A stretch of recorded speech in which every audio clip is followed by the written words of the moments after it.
I was I was in church today, and I was with someone who means a lot to me, but she adopted a child. He's a sweet little boy. And I was just talking to God about like children, because you guys know I have a 2 month old. I'm a new mommy, and I thank God for my son. But I was like, Lord, if you are a God who heals, why are there women whose wombs are barren? Why are there women who exist who can't have children? I say, God, if you are the God of the impossible, why don't you heal their wombs? I'm talking about the women that probably have prayed for this, women that probably have fasted for this, and who just have no hope. And he said, Naya, sometimes I will ignore what you think is a problem for purpose. Sometimes I will leave a certain thorn in your flesh for my greater good.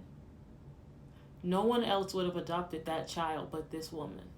That child, if that child wouldn't have gotten adopted, something bad would have happened to that child. So I had to make this person's story look like this in order for that child's life to be saved.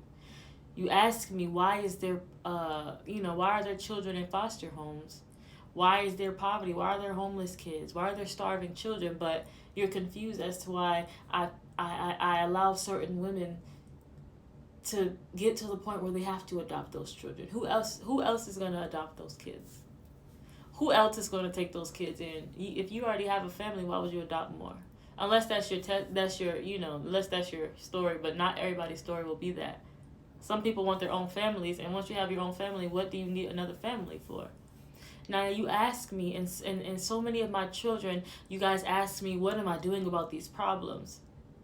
You will never understand how I think. You will never understand why I do what I do. It's not your job to try to figure me out, because I am just, and no matter if you see it or not, I will not change. I will be and continue to be God, and I will continue to have and make my own choices and decisions, because this I am the I am. And I shouldn't have to explain myself to you, but I'm choosing to explain myself to you so you can go explain it to the rest of my children, the masses. Sometimes God will keep a thorn in your flesh, because that thorn in your flesh pushes you to do something for the greater purpose and will of God. It's so much bigger than us. And I'm not saying this with a lack of empathy or sympathy. Empathy, because I have no sympathy. I empathize with people, I don't feel sorry for you, because that's bad. You're not a victim. None of us are victims. And I say that with love, because even I'm not a victim.